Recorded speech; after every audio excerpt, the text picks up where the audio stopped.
Ok, mes frères et sœurs, je vous salue. Bonjour, bonjour.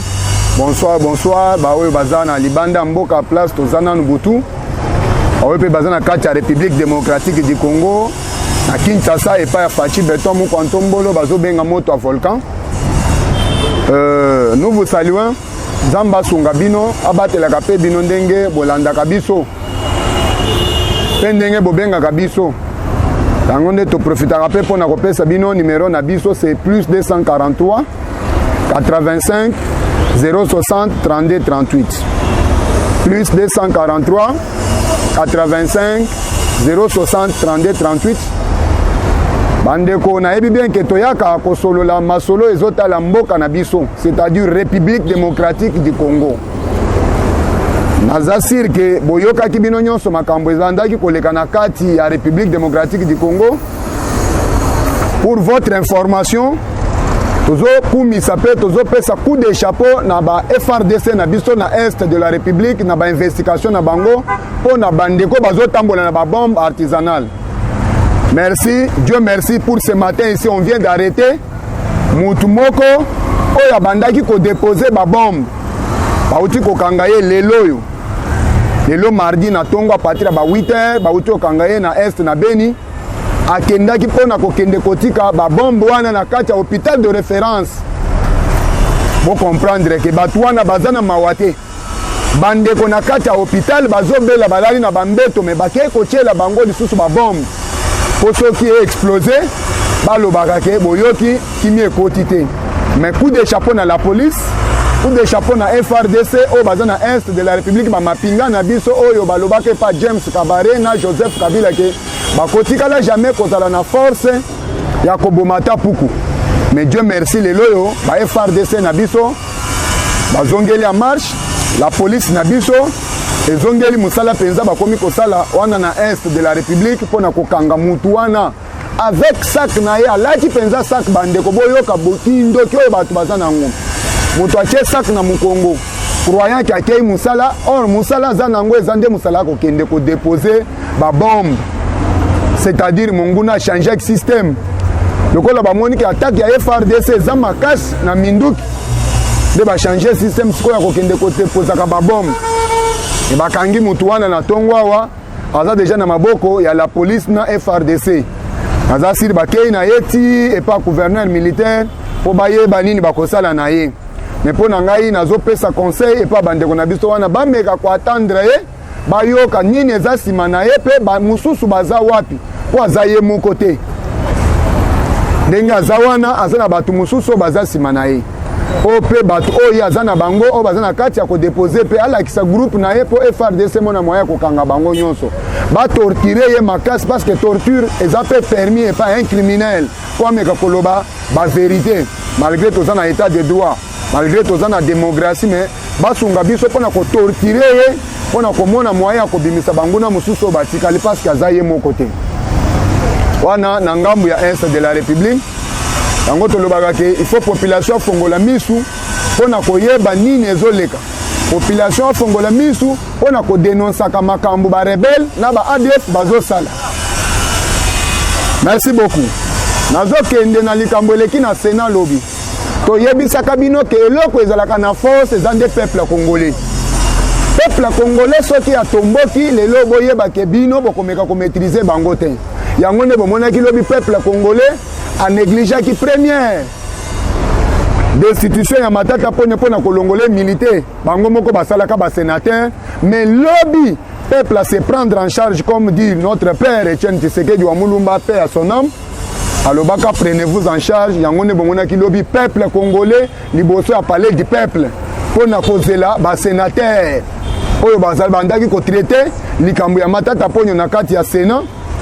Mais Dieu merci, avec pression ya peuple, batuana babangi. Balongoli matata ponyo, humilité, pour amona moyen ya kozongisa mbongo ya l'État. Amona moyen ya kozongisa biloko ya l'État. Bande kona yebisaka bino ke matata ponyo azalaka kaka na likambo moko te ya Bukangalonzo. Matata ponyo a détourné plus de 140 millions de dollars. Il y a des commerçants à l'époque, il y a Zaïre, il y a perdaka biloko na bango. Gouvernement tangoye lobino batu wana ba réclama ki ba lobino il faut l'état futa biso mbongo na biso. Gouvernement bimisi 140 millions de dollars pour na ko futa ba commerçant o ba perdaka biloko na bango. Mais matata ponyo ndenge chef de l'état kumisaki ki aza mutu malamu ya solo. Nana yebisaka bino ke matata ponyo aza mayele. Aza bien, naza mutu akocha place mbongo ezali te. Ceux qui boche ye place mbongo ezali yeba ke mbongo nyonso limwe. Bukangalonzo et se convertir na université. Mbongo ya batu ya ba commerçant et se convertir to yebite soki na nini. Mbongo ya construction ya ba stade municipal ezate. Mbongo ya fibre optique à la place ya 3 millions. Ezaki budget na bango matata yokana kina DG ya Beseko Bank pour ma facture il y a 12 millions. C'est-à-dire dépenses, il y a 3 millions, mais il y a solo lina DG qui est comme 12 millions. Mbongo wana matata zanango. Mbongo il y a 1000 écoles, il y a construction à 1000 écoles.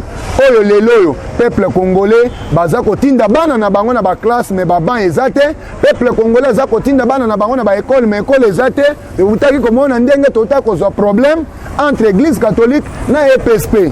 Église catholique à lobby ba perte oya ko sala ko ndimate parce que abanda go gagner par chaque élève plus de 10 dollars par mois. Longo la Minerval. Mais matata ponyo alia mbongo ya ba école wana. Matata ponyo zana ba makambo ebele. Oyebi yango. Il est cité même na carte oya visa. Matata ponyo azali. C'est-à-dire ces gens-là, boye bakake lelo soki boyoki batuana bazolo ba mabe ya président Félix Tshisekedi, c'est parce que intérêt na bango ezali sous-souté. Intérêt na bango ezali sous-souté. Matata ko sepelete président Félix Azal. Vital Kamerhe ko sepelete président Félix Azal. José Makila ko sepelete président Félix Azal. Pona nini José Makila? Pona nini matata ponyo? Pona nini batino so basalaki na Joseph Kabila? Parce que intérêt na bango ezali copier mboka. Mais quand ils ont vu que le chef de l'État na kombo Félix Tshisekedi aye, azo bloqué bango ba place nyonso ba banda ko yiba, batuana ba kosala campagne ya diabolisation ya peuple congolais. Yango peuple bo fongola misu. Mutu nyonso koyoka azolo ba mabe ya président Félix yeba ki alie mbongo ya matata. Mutu nyonso koyoka azolo ba mabe ya président Félix boyeba ke alie mbongo ya Vital Kamerhe. Baza ebele. Baza ebele. Tokotanga bango te mais tokoya koyebela bango na boloko na prison ya Makala. Nde tokoyebela bango. Et Dieu merci, matata ponyo aujourd'hui azana maboko ya justice. Procureur azozelaye. Mais éveil patriotique ezanine. Bande konanga ya DGM. Bande konanga ya renseignement. Bomeka ko bloquer ba frontière. Ces messieurs-là, on savait aventure azalaki nango. Ils savaient que la Sénat elingaki livré était. C'est pourquoi monaki abanda ko s'enfronter na justice. Mais le col le Sénat est livré par pression ya peuple congolais. Yango nde bomoni matata alembi. Makolembate azana kati ya ko multiplier ba stratégie mususu ezande asala fuite. À prendre foot d'escampette. Asala kapesi kafukam. Akima na ye. Mais nazo éveillé bino bato ya DGM, bato ya renseignement, déjà na tongo bakonzi na ngai, bomeka déjà kotinda ba soda, bazala déjà entouré matata ponyo na bandako na ye, ba place nyonso ba yebi ka vandaka, ba entouré ye sinon ce monsieur là va prendre la foudre d'escampette. Akokima. Mais déjà éveil patriotique ngwana na réveiller bino po bokotika botalaki ya justice na biso ndenge salaki na likambo John Numbi. Ministre de la justice azana poto ba yebisi ke il faut ouvrir dossier pona John Numbi. Ministre asalaki balanter Bernard Takanyisha. Asalaki balanter na justice pona ko signer que bakanga John Numbi parce qu'il savait les aventures que si on citait John Numbi et on arrêtait John Numbi, on allait arrêter Joseph Kabila, Hippolyte Kanambe. Parce que likambo John Numbi boyeba que likambo na coûte que coûte et qu'on rattraper Joseph Kabila. Et Dieu merci, tout le monde moi ça Floribert Chebe yaza déjà na RDC. Oyo penza ba bombela ki liberté, oyo penza babanda ko boma pe babanda ko luka pe moyen ko boma ye pour dossier tigala sans suite. Mais lelo azawa azape na sécurité ya bien. Au mona kilobi auta ko kutana na chef de l'État. Chef de l'État tournier boni santé boni bana bangonyo so baza bien quand même basolo li masolo esili. Il faut sikoyo babanda sikoyo ko investiguer basala ba investigation pona ko meka ko sala problème oyo bazo benga politique ya bon voisinage relation par relation. Obenda John Numbi place azali. Mais quand même bato mususu basi bakangami mais bakongona moyen ko sala ye pona ko bengisa ye aya awa. Ezaka yete bakozwa pe tambo mwamba. Mais loko nazo beta c'était na des j'aime na biso. Bon meka kotika ba porte pour l'été. Parce que na minute déjà matata ponya zana kata ko bongisa bisaka na ye kwa kima. Parce qu'il ne va pas échapper la justice.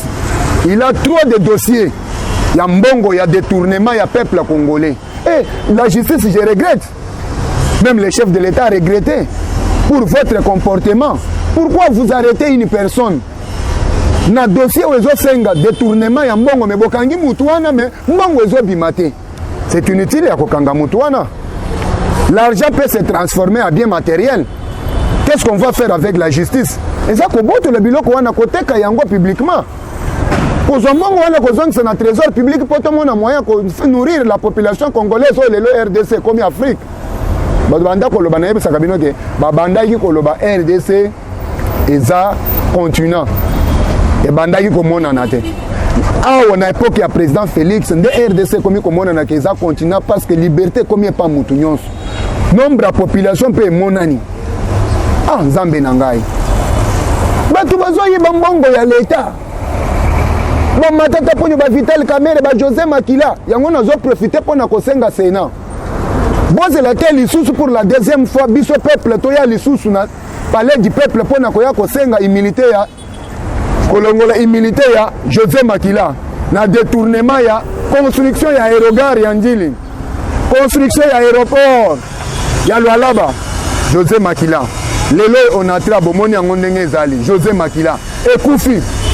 José Makila doit promettre bandeko ya onatra ke na yeli bino musala na yeli bino ezanini na komisa bino bato onatra boza la ba pousse pousser bo bandeko tambusa ba pousse boza la ba chorombe ba chariomen boko kima onatra wana zo yebisa ba travailleur ya onatra ala ki bango ke mission ayeli pona ko diriger onatra eza pona ko boma onatra ya mibale pe ko komisa ba travailleur o bazana nzala non payé wana bakima bakoma bato a pousse. Et quand on va réclamer Babimananzela, atindi la police, abandi ko beta bagaz.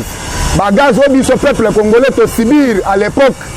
Tant que tu na opposition, pona ko mema mokonzi Félix Tshisekedi na pouvoir. Le bagaz la glimogène wana, dès komi ko zonge le peuple, o azana démocratie. Travailleur a sali musala du 1er jusqu'à le 30. Transport naïe, azo foot. Aïe Moussala, mais les 30 a eu salaire pendant 12 mois, pendant 36 mois.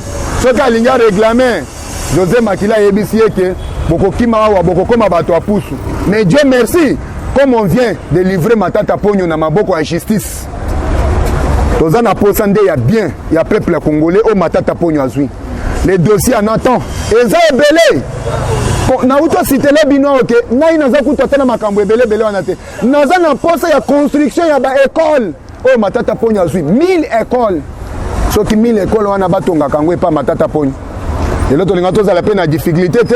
Bana mususu bazo vendre na ba école privée ba papa na bango baza na bambongo te parce que ba école à l'état ezamuke. Mais mbongo wana Matata azui. Mbongo wana José Makila azui. Mbongo wana Vital Kamerhe azui. Mbongo wana bato o baza pembeni ya chef de l'état o yakala. Na o ya sika baza na kati ya ko détourner.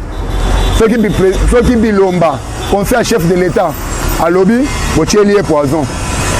Soki IGF a dénoncé bolandie na mindu ipo bobo maye. Mais bato wana baza na sécurité ya chef de l'état. Bato wana baza na sécurité ya Nzambe ya lola. À l'époque, Joseph Kabila envoyé bitu que zo tabla ba parking bazo tonga banda kuneti bazo nazo bisabino que il y a changement dans notre pays. Achat ya ba parcelle les ali sous-souté. Au moins le mutu moko koti na kati ya kengeleri po somba biloko a chantier, il y a plus d'1 million de dollars. Mais magasin zo somba biloko wana capital na bango eko kakata 100 000 dollars te. Ma ke kotika 1 million de dollars na magasin wana po somba biloko a construction ndako. Mutu wana vu ya kimimbango ke Dubai ke ko somba. Mongo ya l'état ya biso peuple congolais. Mais lelo ezate construction commission qui totali lelo comme ka niveau moko de niveau. Construction comme ka niveau moko de niveau. 10 niveaux, 15 niveaux, 20 niveaux ezala ressources pour na nipo moyibi esili. Ba oyo batikali oyo ezande loko na yebisa kabino ke elanga yaka. Makorodo nyonso nde kufaka te pende esilaka te makorodo mosusu etikalaka ya mike oyo atamaki yango nde lelo oyo yango tosengi justice alandela makorodo oyo etikali. Mes frères congolais, je vous ai toujours dit que mosala président Félix aza na kati ya kosala sikoyo awa bokomona yango pe bokondima ke oyo président aza na kati ya kosala emonani lelo te mais komonana dans les jours à venir. Nous les Congolais aujourd'hui bo regrettaka Mzee le père oyebaka pona nini. Il avait bien commencé, mais le peuple congolais, au bazaki manipulé par les étrangers, babandai koloba mabe a Mzee le père. Mais tant que Mzee akufa, les loba tu vas changer langage pour na koloba ke, ceux qui tous alakana Mzee le père, les lo changement linga kezal. Mais moi na mboka ye, pour na kosala le bino bolamu, to soutenir oyo abiso oyo, Félix Tshisekedi mu kwantombolo. To soutenir oyo biso to yebi pa na ye. O soutenir oyo biso to yebi maman na ye na papa na bango. O asala lit ba belge baloba kozwa te. O asala lit ba belge ba européen baloba penza papa na ye penza za catégorique. Ceux qui te livré RDC te ko perdre. Mais la politique a changé. Dieu a changé des choses. Carte est changée. Ba européen ba surtout kaka Félix Tshisekedi président. Ba komi ko luka ko négocier na dernière minute. Yango nde boyokaki. Ceux qui botali bien ba français ba sali émission mobimba na RFI. On a critiqué l'émission chef de l'État Félix Tshisekedi Asalaki. Chef de l'État a yebi bien que ba ennemi na biso liboso baza batuana. Mais tellement dans la politique il y a bon voisinage. Politique ya koluka relation diplomatique. Yango de bozomona azana kati ya kosolola na batuana. Mais na mitema na bango ba sepelaka te parce que ils ont perdu la RDC. Ba perdre RDC. Oyo bango batuana ba coloniser biso mais to bénéficier en rien. Nous les Congolais, quel bénéfice tozo bénéficier les lots? Na biloko na biso. Quel bénéfice tozo bénéficier les lots? Na colonisation ya ba belge. Ezapo so tsenga biloko na biso ya ndeko Lumumba ya parti en zoto, ba senga biso millions de dollars. Nde bénéfice ango. Force na biso nyonso bokoko na biso nyonso ekenda Belgique. Bango ba kozwa ta kozongi sele biso biloko wana. Soki to sengi minu ya Patrice Emery Lumumba bango ba sengi biso mbongo. Mais bazoye ba mabe bango basaleli biso te. Bande ko na biso nyonso bakufaka à l'époque ba belge ba boma. Bakoye beloko wana te. Lelo ba français bazui chaîne ba bandi ko critiquer discours à chef de l'état o auto sala na Goma na Christian Lusakweli. Chef akolo bate ayebi salaire na ye. Qui est ce Congolais là? Qui est ce Français là ou un Américain akolo ba salaire na ye? Salaire a muté zalaka secret. Le chef de l'État fait cela, c'est d'une façon il y a Kokima pour répondre l'Okowana. Parce qu'avec la conjoncture actuelle que nous avons, le chef de l'État va dénoncer son salaire devant le média. A koloba salaire na ye ponanine. Yo journaliste ont eu courage. Il y a koloba ke chef de l'État lobi salaire te. Yo le kana nous loba ya yo salaire. Après chef de l'État loba.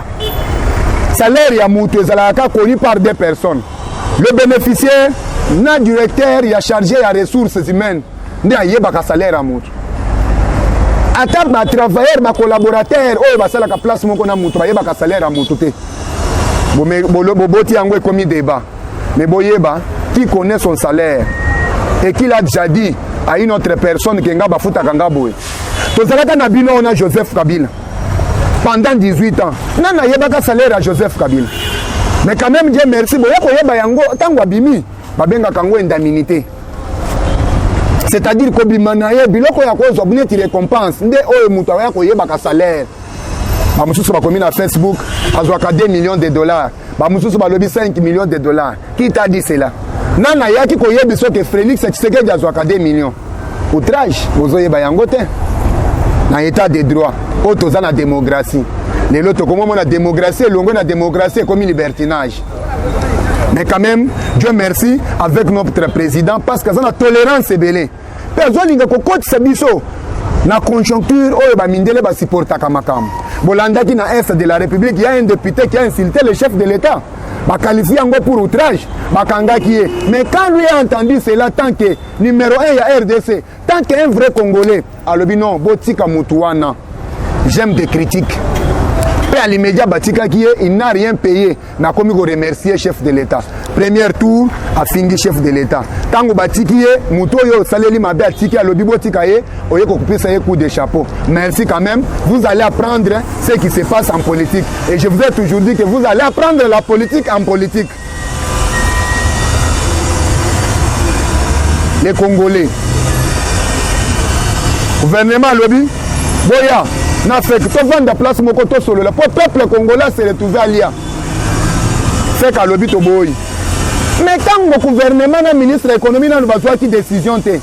Abanda qui faut bien se bino boya besoin tinda batu moko malonga té o batu bazanga qui décision devant gouvernement. Et le gouvernement est sage. Le ministre de l'économie est sage. Qu'est-ce qu'il a fait? Abwaki libanga na molili. Yango ezwi bino fek. Baza pe souple, baza pe batu baza na mayele baza na boigne. Batindela bino à plusieurs reprises. Batindela bino ba invitation. Boya to solo la sur même table. Toye ba qu'est-ce qu'on fait faire pour la population bali à malam. Population to qui c'est la bango biloko. Bino ba to fait que bo sabotant. Wana tango bozo saboter, kuna Albert Yuma zo sala mariage ya mwana na ye, ya mwasi abali mobali na 5 millions de dollars. Mbongo ya peuple congolais. Mwana ya Albert Yuma ya mwasi abali mobali na 5 millions de dollars. Ba sali fête de 21h jusqu'à 2h du matin, plus de 7h du temps, 8h du temps, 5 millions de dollars recueillis, contribuables à peuple congolais, mais qu'il y a un individu, moi aussi à Bali Mobali. 200 millions de dollars, il y a Jekamine, Albert Yuman, Azanango, Tileloy. 6 filles à Iranium détournées dans Jekamine, Albert Yum, pour saboter le chef de l'État, n'a calculé pas problème et pas de partenaire, pour qu'on ait un pouvoir à commis côté Iranium. Dieu merci. L'investigation, la banquette, bakutaki ke zabino. Et lokomoko, et l'ongi saka chef de l'État, eza kondimaka, au kata misisa, au Mobutu, à l'ONA, entre Israël et RDC.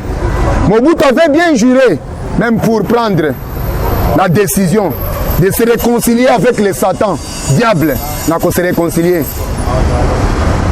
Quand on a retard déjà, c'est là qu'il y a 4 relations. Or, la Bible nous dit qui bénira l'Israël sera béni. Et aujourd'hui, la grâce que nous avons, c'est parce que nous avons accepté de bénir Israël. C'est aujourd'hui que nous sommes dans la grâce du Seigneur. Oh, l'Éternel. Merci pour la reconnaissance, non parce que vous avez ensemble mawa. Oh, nous sommes à liboso, nous sommes à sengi maoyo ke la kabango. Oh, babenga kamubanji mulusa. Mungu ni mwema. Lelo kolonga président Félix Tshisekedi eza parti la eloko wana mais ekosimbate bino fek boya na mesa boya kovanda bosolola na gouvernement eloko gouvernement sali eza kobanga kobwaka libanga na molili poezwa ezwi bino bato afek boya na mesa bosolola bopesa suite ya malamu bino pe parmi bino bato afek bakongole bazali parmi bato afek bozalaka na bafamille ba famille na bino nyonso ezaka na mbongo kaka te ba famille na bino mona kapasi ka ndenge biso pe ba congolais mususu mona kapasi mais bon meka ko revoir ko mona ke sima na bino ba congolais mususu bazali ya famille na bino o ba kosomba pe biloko na moins cher kolia nyonso bozo bangezani. Lorsque vous allez lâcher ça, lorsque vous allez accepter et vous allez le coup ya Félix Tshisekedi, non, Félix Tshisekedi aza pour tous les Congolais, aza pour na parti mon côté. C'est-à-dire Congolais nous sommes alliés et que vous avez peine à l'okumu na bino fek. Les gens na uti kolanda bande ko na biso ngambo bazolo baza ba résistant. Balobi ke batuni mutu wana azoloba. Ngai soki le loto bimisi peuple congolais na nzela pour ba marcher contre fek ke biloko wana ekita et vous avez l'occasion chef de l'État yende mutakoku akozala na occasion na yende mutakozala na avantage base la mukolo biso to kokota na pouvoir nde mukolo biso to kokitisa biloko. Non, l'opposition ne le fait pas comme ça. Opposition basala kayango pour na intérêt ya peuple congolais à deux fois reprises. Première déclaration, ya bande kwa résistance balobanine. Nous allons tout faire pour créer l'insécurité au Congo pour ba investisseurs bayate ndeko mozito. Mais je regrette. Tant que le babongo et tu t'appelles de l'opposition. Moussala opposition est anine. Moussala ya opposition est pour intérêt ya peuple. Moussala opposition est pour intérêt ya peuple. C'est un peuple balia. Peuple ba mona ba avantage na bango. Mais yo za opposant au lobby que ceux qui na sali boye insécurité kota. Quand insécurité kota, on va tuer qui? On va tuer que les Congolais. Maintenant toi tu es opposant où? Ozo fait la déclaration que ceux qui na bimisi batunanzela, batamboli pona likambo fait ka kitisi biloko et cause un avantage à Félix. Et cause un avantage à Félix c'était et cause un avantage à peuple congolais. Lobby kuna ba komona cause opposant ya makasi. Peuple ko soutenir yo. Je sais pourquoi vous avez une déclaration. Parce que ndeke ya pembe aza kati na binote. Mutamaboko pembe kati na bino azate. Et kanda wana, bozanango c'est parce que lorsque le président va réussir, on va continuer. Mais le président Félix nous a bien dit, il ne va pas se déterniser au pouvoir. Il est venu pour rétablir toutes les choses sur rail. C'est-à-dire à ordre. Le bénéficiant, c'est son successeur. Le président, je vous ai toujours dit que le travail que Félix Tshisekedi est en train de faire aujourd'hui, vous le verrez plus tard qu'il a travaillé. Même si les Congolais, vous n'acceptez pas, mais je sais, Bondimaka, et ça a quelque chose de manipulation. Il y a des étrangers, on a besoin de diffuser des informations quand il y a bino. Il y a besoin de manipuler bino. Mais je vous ai toujours dit que le temps est venu où un vrai Congolais, au sommet de l'État, un problème. Je vous ai toujours dit. Un vrai Congolais au sommet de l'État, avec les étrangers, nous, le peuple congolais, nous allons soutenir qui? Point d'interrogation à tout peuple congolais.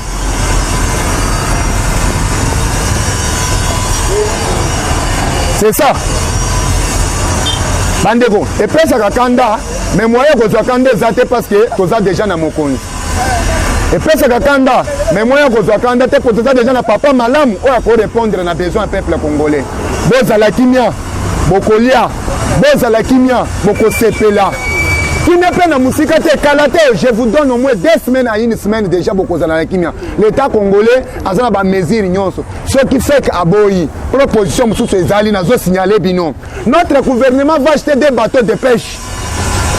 À côté d'Ayango, na Namibie, bateau wane ko banda ko sala ravitaillement pour biloko ekita. Là, il y a un deuxième contexte.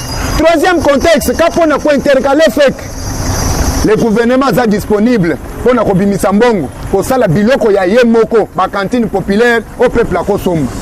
Mais na politique oyo ya famille ba sala kandenge nini avant ko banda ko condamner moninga il faut nanu ko banda ko yoka ye ko yoka ezanini ezatan oyo gouvernement spécifique ameka ko zo ba décision ya malam pour ceux qui ont ba décision malam te plus tard à ko recruter les cartons ya Thomson $2 na Namibie.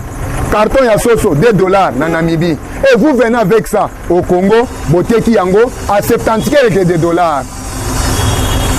Après Olive Lembaleki, alobi mama ya peuple. Mama ya peuple tout entière ou bien peuple à Kingasani, ou bien peuple à commune à Kinshasa, ou bien peuple à Est, ou bien peuple à Barumbu. Mutu oyo azalaka au sommet de l'État, musala na ye zapona kotala peuple congolais nyonso.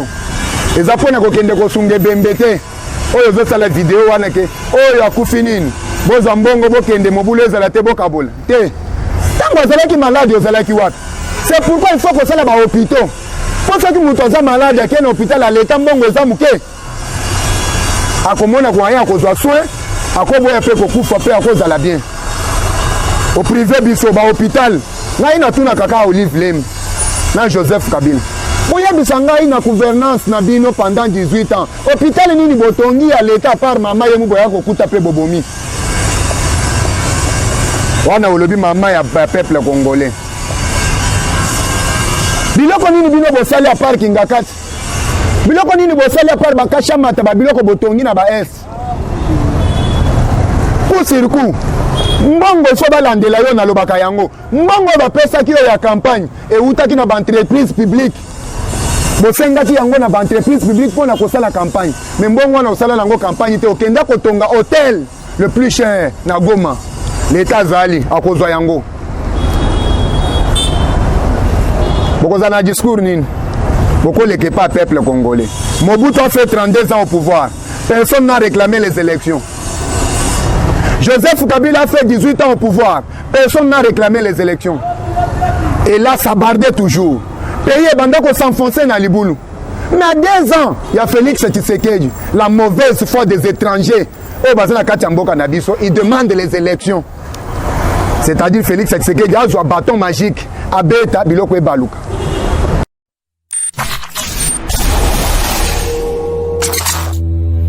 Ndamboka place ezalaki.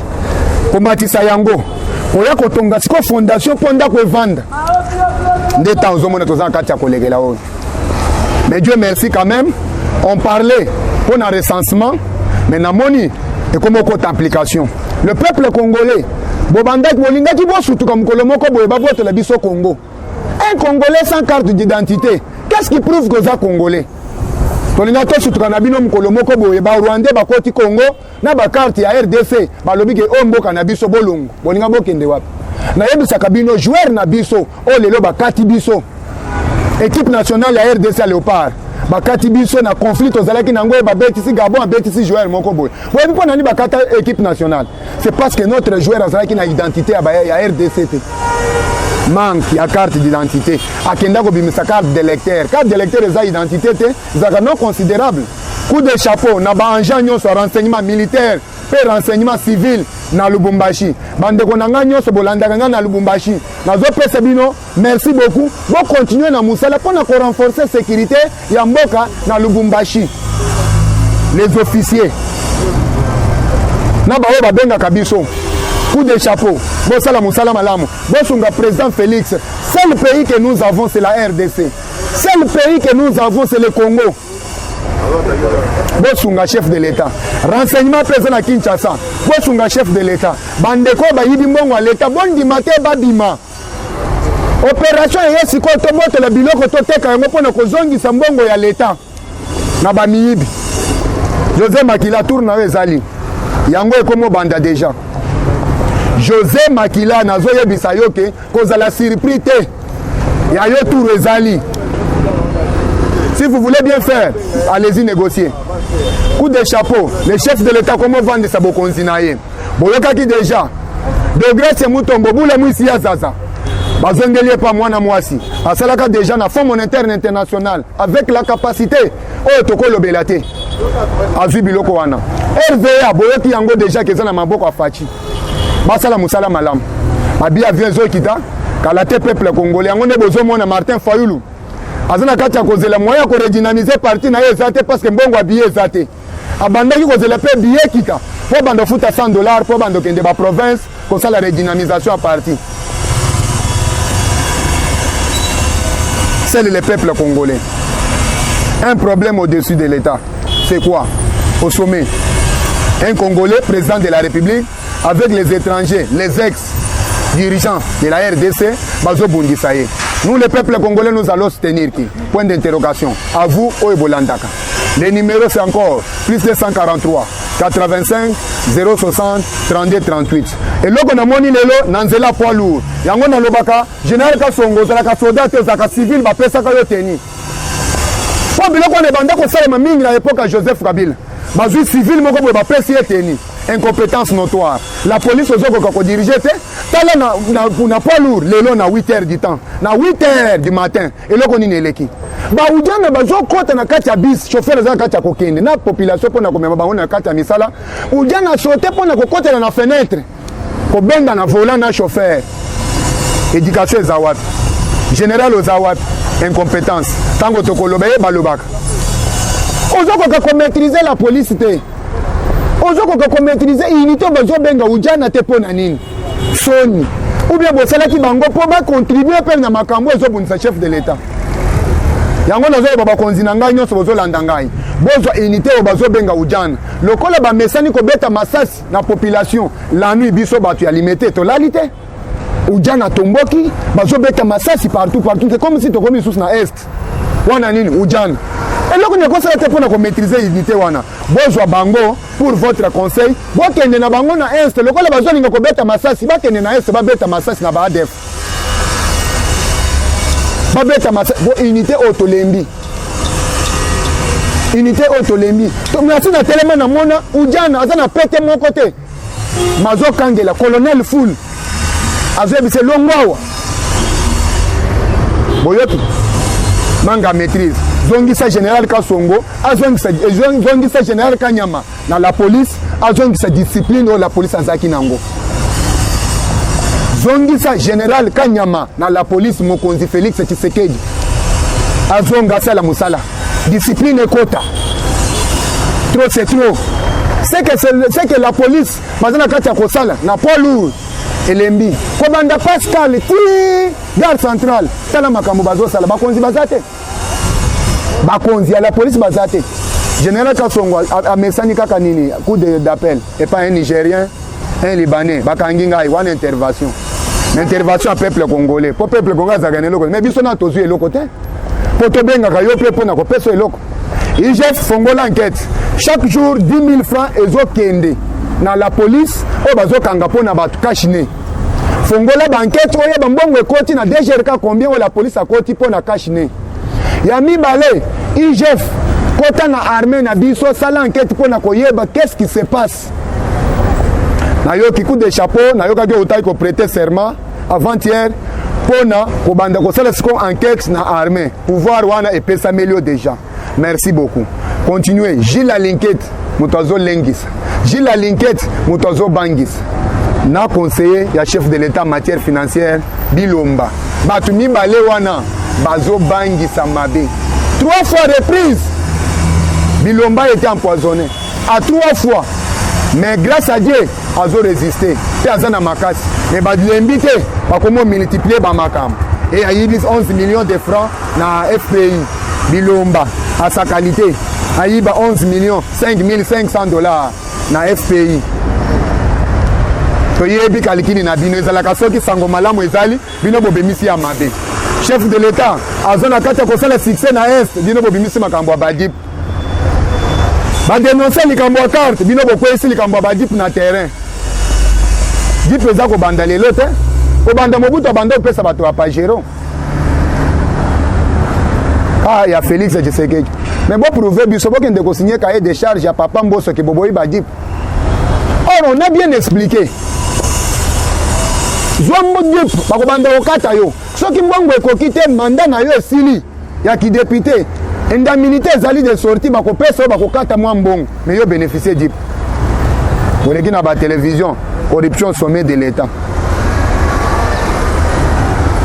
vaccin na bino bozolo ba chef de l'état lobby mabe aseka banda kotindika peuple congolais pour bazwa vaccin ya zoate le chef de l'état n'a pas dit ça pourquoi bozolinga ko changer chef de l'état lobby bien que vaccin wana il a constaté que ça efficacité et lui ko loba que ça bien mais ça makasité pour na entretenir anticorps c'est pourquoi il avait négligé pour na kozela un vaccin mususu mais vaccin wana zo simba pepa batu mususu na RDC zo simba te balinga baboya ba français botindi ya bino tango chef de l'état boye kozwa c'est que botinda ki yango na mission mabe nde boke ko sala émission mobimba et bomoni ayebi salaire te alobeli makambo ya vaccin il n'a pas refusé ya kozwa vaccin na bino pe ezalaki bien mais ezalaki efficace te bato ya 3e âge bato mususu babandaki kozwa yango mais soki corona eye ebomi bango c'est même le cas na Rwanda soko yokaki chef de l'état alobi bien que balobaki yango na Paul Kagame son homologue balobeli yango na Rwanda ya 4 personnes bazwaki vaccin mais bakufi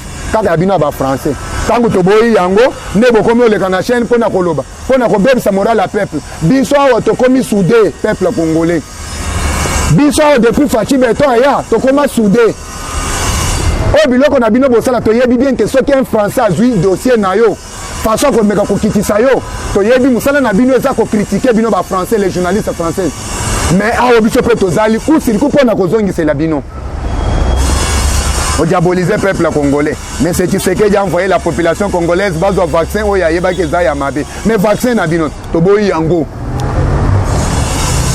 Toboyi yango. Ils sont tous les vaccins, chef de l'État qu'on soit yango.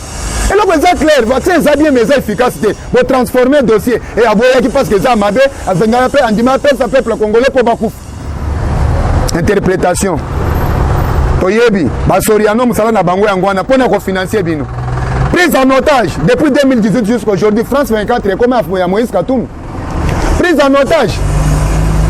France 24, comment les journalistes sur RDC, comment les Matata Pogno? Ils sont où aujourd'hui? Matata devant la justice, finalité des choses. Allez-y tous répondre à la place de Matata Pogno.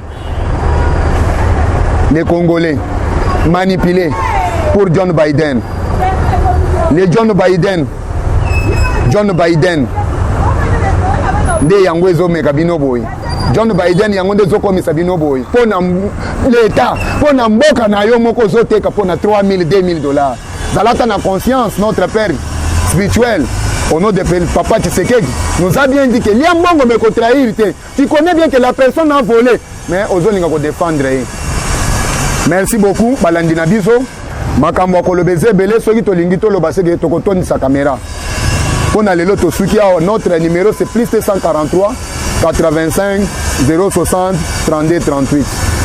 Nazo kebisa bande kona biso a deuxième pour renforcer frontière Matata Pogno avant kata ko se préparer pour na kokima après avoir kobeta échec na plan naé na Sénat. Merci beaucoup. Pour aller l'autre soutien.